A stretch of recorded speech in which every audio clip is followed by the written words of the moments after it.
नत्वा जिनेन्द्रं गतसर्वदोषं सर्वज्ञदेवं हितदर्शकं च श्रीजैनसिद्धान्तप्रवेशिकेयं विरच्यते सवल्पधियां हिताय।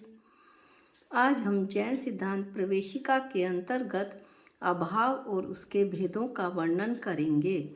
अभाव किसे कहते हैं?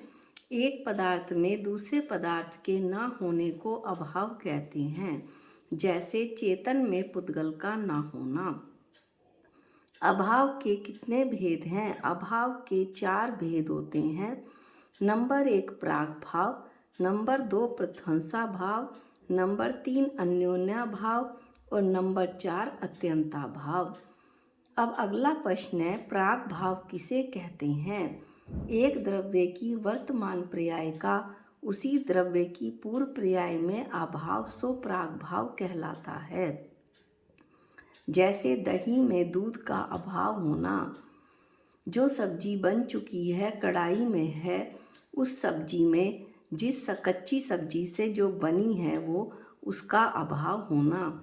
इसे ना माना जाए तो कार्य अनादि ठहरेगा, कार्य शुरू ही नहीं हो पाएगा। संसारी जीव कभी सिद्ध नहीं बन पाएगा। प्राग भाव से ऐसा समझना चाहिए कि अनादिकाल से किसी जीव ने अज्ञान, मिथ्यात्व आदि दोष किए हैं और धर्म कभी किया ही नहीं, तो भी वह जीव नए पुरुषार्थ से धर्म कर सकता है, क्योंकि वर्तमान पर्याय का पूर्व पर्याय में पूर्णतः अभाव है। प्रध्वंसा भाव किसे कहते हैं? एक द्रव्य की वर्तमान पर्याय का उसी द्रव्य की आगामी पर्याय में अभाव सो प्रध्वंसा भाव कहलाता है। दूध में दही का अभाव है और इसे ना माना जाए तो कार्य अनंत काल ठहरेगा। वर्तमान में मेरे जीव में सिद्धपने का अभाव है और यदि इस प्रध्वंसा भाव को ना माना जाए तो कोई भी जीव मोक्ष नहीं जा सकता। प्रध्वंसा भाव से ऐसा समझना चाहिए कि किसी जीव ने वर्तमान अवस्था में धर्म नहीं किया है, तो भी वह जीव उस अधर्म दशा का तुरंत व्यय करके नए पुरुषार्थ से धर्म कर सकता है। अन्योन्या भाव किसे कहते हैं? एक पुद्गल द्रव्य की वर्तमान पर्याय का अन्य पुद्गल द्रव्य की वर्तमान पर्याय में अभाव अन्योन्या भाव कहलाता है। अन्योन्या भाव से ऐसा समझना चाहिए कि एक पुद्गल द्रव्य की पर्याय दूसरे पुद्गल द्रव्य की पर्याय का कुछ भी नहीं कर सकती, अर्थात एक दूसरे की मदद, सहायता, असर या प्रेरणा कुछ भी नहीं कर सकती है। जैसे नींबू में खटास है तो नींबू की जो खटास है वो शक्कर की मिठास में परिवर्तित नहीं हो सकता है।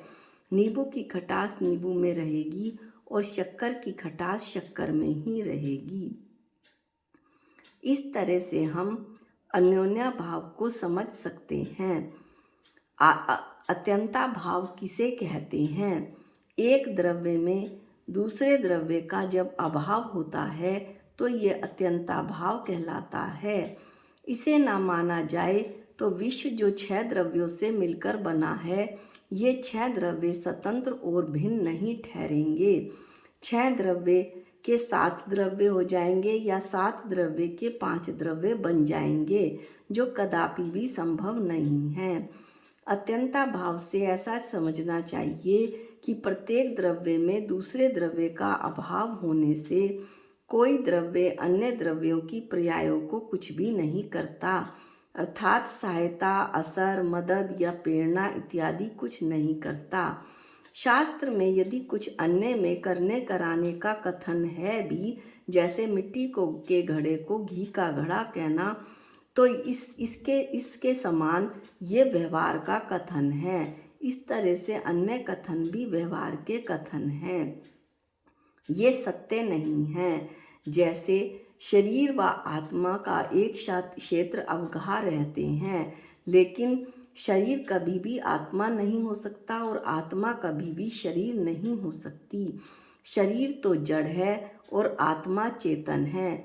आत्मा में जानने और देखने का गुण है और जो शरीर पुद्गल है उसमें स्पर्श रस गंध वर्ण गुण हैं। इस तरह से हम समझ सकते हैं कि ये चार भाव किस तरह से हमें अपनी आत्मा के अनुभव का करने में पुरुषार्थ में सहायक होते हैं।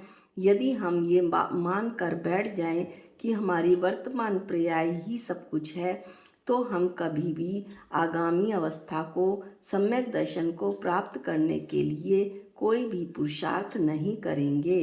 इस तरह से चार अभावों को समझने से यह लाभ है।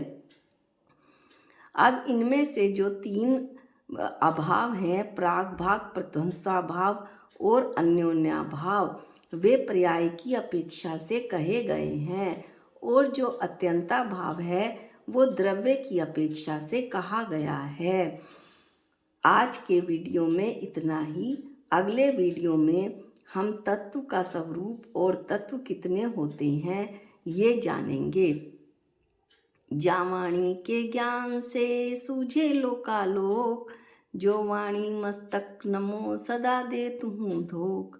हे जिन वाणी भारती तो हे जपूं दिन रैन, जो तेरी शरणागते वो पावे सुख चैन। सबको जय जिनेंद्र।